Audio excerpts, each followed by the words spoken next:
We've been hearing a lot about 5G with its high speed and bandwidth. Here's a look at how it's making from ship to shore. I am Dennis Khoo, Director of Port Systems in the Maritime and Port Authority of Singapore. Maritime 5G is to provide good network connectivity out at sea in our major anchorages, fairways, terminals and boarding grounds. Well, what we have known on land is traditionally connectivity that allows all kinds of consumer-based applications such as gaming, even for industry applications like robotics and manufacturing. So at sea, we are looking at maritime applications for crew welfare, applications that are bandwidth intensive. Netflix, YouTube will definitely be able to be done on the sea.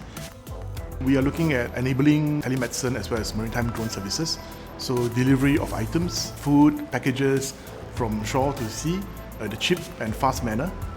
One of the very first users of Maritime 5G is Fullerton Health. Since July 2023, seafarers have accessed this service at sea. I'm Dr. Faizal Kassim, Medical Director for Fullerton Health Singapore. Accurate teleconsult needs audio and good video feed so that the doctor can make a good informed diagnosis and also treatment. So with 5G, it enables a very high fidelity video resolution and also a good audio feed. So previously for doctors serving the maritime industry, it was a very rudimentary process.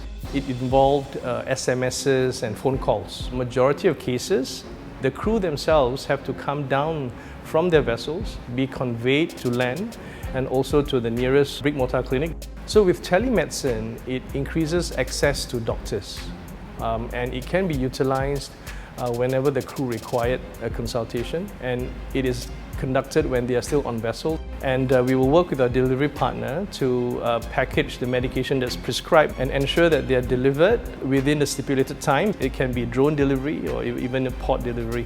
So that in itself is a safer and efficient way of conducting a teleconsult.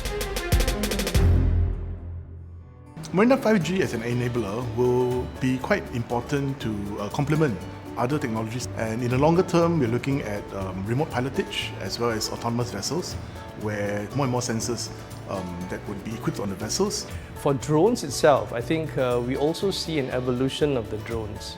Bigger payload, larger battery cycle life. That would mean that we can deliver medication to any locations in the anchorage if we need to.